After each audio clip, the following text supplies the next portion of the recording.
So I don't have a title for this yet, but I guess that means the best way to get into it is just by getting into it. So this, whatever this is titled, I don't know yet, coming down from dopamine highs, coming down from natural highs, maybe. Having a title first would be advantageous. I just forget to do it, and then I screw up my whole intro, and 3 years hasn't changed a lot of my process when it comes to just winging it with things like this. But anyway, coming down from natural highs. So this started from a thought that was introduced to me during a podcast. And then I had some discussion with other people about it too, and it just had me thinking about stuff. And I don't know if this is going to be one of those things where I feel like I'm really working something out, or more of just expressing my thoughts about this thing, and I don't know how much I'm going to get from it. But there's a couple things that were interesting about this. So first, in this podcast I was listening to, which was Russell Brand's Under the Skin, I just had just a snippet that I got. I didn't listen to the whole thing. I didn't get to listen to the whole thing. But this snippet, he was talking to, I don't know if she was a doctor of some nature or a PhD type doctor of mental health or the brain or some. She did work with the brain. I just don't remember exactly what her title was or her name. But he was discussing these things with her about the brain and how it can respond to things, and they're talking about addiction and responses to that, and just, again, brain things. And one of the things that they brought up was that how you could have these natural highs, these dopamine hits that are healthy because they're not giving you it's not an addictive behavior. I mean, obviously there's some natural highs that could be addictive, right? Like negative coping mechanisms, whether it be what's natural, what's unnatural, I don't know. But I mean, if we're thinking usually of drug use, and the people are like, yeah, but you could use food as a drug, and you can, or like alcohol, coffee, illegal substances, whatever that you could be using. Like substance abuse, right? Using those as a coping mechanism. Some of them have addictive properties, and sometimes you just get addicted to things because you've got an addictive personality, which is different than like the physical addiction part sometimes, and the properties chemically that something can possess. But that's what they were discussing, was addiction and brain and stuff. Anyway, they were talking about okay, but you can have natural dopamine highs from certain things, they had a big example of you go to the Olympics and you have been training your whole life for this thing and you get a gold medal and everything works out. It's the best it possibly could be and you're on this huge high, and then you come home and then what happens, right? And then it's you come down from this dopamine high, and that's a long-term high. But I was kind of listening to this and I started to relate to it, because they're also talking about that come down from that high doesn't feel good. And what do you do when you're coming down from that high? Because it makes you want to do that thing again. So you were talking about some people who are adrenaline junkies, right? They've found something that gives them a certain high, and when they're not in that state, they're coming down from it, and it doesn't feel good to come down from a high. And this woman, this I believe she was a doctor. I'm just going to call her brain doctor. This brain doctor, she was talking about how, you come down from these highs because your body is trying to regulate itself, and that, if you were saying if you were in pain and your body, or fear, or certain things that your body gives you chemicals, or your brain is we need some of this to balance this out, or sometimes when you're in a certain amount of pain, your brain just shuts off, right? Because that hurts lots. It doesn't want to feel that, or whatever the reasons are, the science. But that you can, there's certain things that your body can release certain chemicals to compensate for things that are happening and going on that aren't great. And, your body's trying to regulate itself to be at an even keel, whatever that is for you.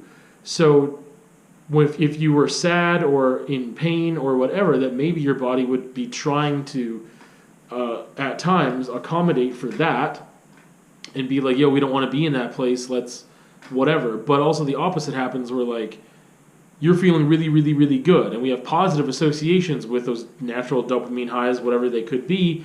You accomplish something, you achieve a goal, you get an A on your report card, or you're spending time with somebody that really makes you feel good, or I don't know, you win a game or whatever, but your body's going to come down from that and want to regulate itself to a normal place, and that kind of blew me away. And that opened this door for me of like, whoa, like that's what I feel sometimes in certain scenarios, that like I'm coming down, like this thing felt good, and now I'm not doing that good thing anymore, and it sticks with me a bit in like this nice feeling, but then it fades, and then I feel kind of like not great, and it's like, yeah, because your body's trying to regulate you being back to its homeostasis, and it's whatever its average state would be, that's what it's doing, and it's bringing you down, and that doesn't feel good. And I was applying this to myself with like times that I spend with my girlfriend of just like going over there and like hanging out for a couple hours and feeling really good, and I get a lot out of that other than just like, oh, it's fun and we talk and whatever. But also just like emotionally, I feel a sense of calm there. I can feel really, really good. It's a very safe space for me. And it just feels nice to just like be in this space. And when I leave that space, like I usually take warm fuzzies with me and just like feel good still about my time there. But sometimes, I mean, sometimes it gets really hard to leave. And sometimes upon leaving, it just kind of feels really melancholy and weird. Like sometimes I just feel awesome for a while, and then it starts to feel like, oh man, I'm going home to like go to bed alone and wake up alone and just live my life and do the things and whatever. And I wish I could just have this certain stimulation in this relationship daily, like as a physical presence and a being that is there, right? But yeah, sometimes I drive away and I feel kind of melancholy and weird. And again, it's like I think that being there is like being on vacation in some ways, because it's like it gives me the sense of calm that I don't even find in my own home. Like this just sense of peace and again, it's like a very, very safe space for me. And so it feels really good. And then I'm like driving to my place and I just don't get the same feeling there.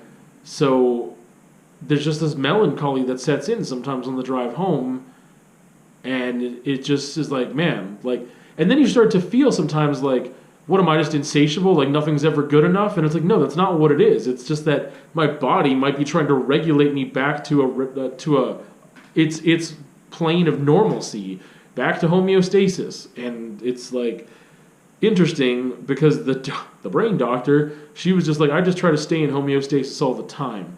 And I was like, that's buck wild, because you don't want to feel the come down from something, right? And that kind of goes with one of the conversations I had before about like to have loved and lost is better to than not have loved at all. And I was like, I don't know. But it's this interesting thing of like, so you just try not to feel really, really high. Like, I think we all try to not feel low. Like, who wants to feel low? That's not a good feeling. But we want to feel those highs, but you still have to come down from those highs. And it's interesting. And so one of my friends that I was discussing this with, he was saying that, how did he word it? Humans didn't evolve to be happy, I think is what it came down to. And I was like, snap. Like, okay, obviously, like, creatures evolve in order to sustain life, but that would imply that happiness is not something we need to sustain life, right? It's not about our, Maslow's hierarchy of needs of like, my physical needs are met. I need food and water. I need shelter. Like I need to sustain I need oxygen, like whatever, right? Like there's certain things that you really need in order to sustain life, and other things are just a quality of life, and that would be happiness, right? But it's just wild when you put it in that plain perspective of like, humans didn't evolve to be happy. Like happiness is not part of the evolutionary process, which is interesting to look at it that way, because I think culturally things change. Like, it wasn't so long ago that it was kind of weird to marry for love. That's not why people got married. Like, in culturally, there's some places in the world where that's still not a thing. People don't marry for love. They marry out of, like, convenience and matches based on other criteria that are not emotional, but about meeting certain needs and security and sometimes status, right? Like, so even that, marrying for love, is like a newer concept in the context of humans on Earth. And I think that maybe evolving for happiness will be something that does happen, as I think we do focus more on that now than we did before. It's just interesting to put things into that perspective, because I feel like, to wrap this up, I feel like one would want to live their life in a way to give them the most happiness they could possibly have. And I feel like a lot of what I do is trying to figure out, how can I not have these bad feelings? How can I have these good feelings? And I think on a personal scale, you can change your culture, rewire your synapses to like respond to stimuli in different ways, and train yourself through some Pavlovian techniques as well, and like changing your nurture and changing your nature is a little different, but that you can do some things that will put you in a state where you can be happier more of the time. Like, I think and I hope you can alter what your balance is, like your homeostasis, your just average plane. Like, let's say on a scale of 1 to 10 for happy, some people, their homeostasis might be like a 3. But then that's the thing, is like, if someone's really low, we do things like take certain medications in order to change brain chemistry so that their homeostasis ends up being at maybe a 5. And like, some people, they might be at a 7 naturally. And so, like, it's not a big discrepancy for them as to a high to go from a 10 to a 7, but they will, their body still will regulate them back to that 7 if that's where they're at. Whereas it feels like a bigger drop if obviously you're on a major high, and this is like manic depressive, right? Like, if you're on a major high, like if I'm at a 9 or a 10 and I come back down to a 5, I don't know if that's where I'm at, what my natural place is. But I think that within a certain window, you probably could alter that by doing certain things and living your life a certain way. That maybe if I'm at a 5 for happiness, and that's just kind of where I'm hanging out at naturally, maybe I can get to a 7. Maybe that's the highest I could possibly get as my natural place. But I can change some things in how I respond to stimuli on a daily basis, and therefore increase my level of happiness in its regular average plane. And maybe I won't get as many highs because I'm so close to that, or things won't be such a big discrepancy. And I still think that is something to shoot for. And I wouldn't say, like, it's just interesting, again, that notion of like humans didn't evolve to be happy, that I think that might be changing. But also on a personal level is like, how much can you grow and change yourself? And that comes back to nature and nurture. How much can you nurture some positive changes in your life? And that's something I'm still trying to do, and learn and grow and apply things that will be beneficial for me and my quality of life as a person. Anyway, yeah, that was just this thing that kind of, again, giving things labels sometimes really helps me when I'm just like, oh, like that's what's happening. I'm coming down from a high right now. That's why I feel that way. Okay, what can I do about that? First of all, we didn't even get into that. Brain doctor lady was saying that you kind of just have to wait it out. Like, it's really difficult. Like, to replace it with something else might just compound the problem.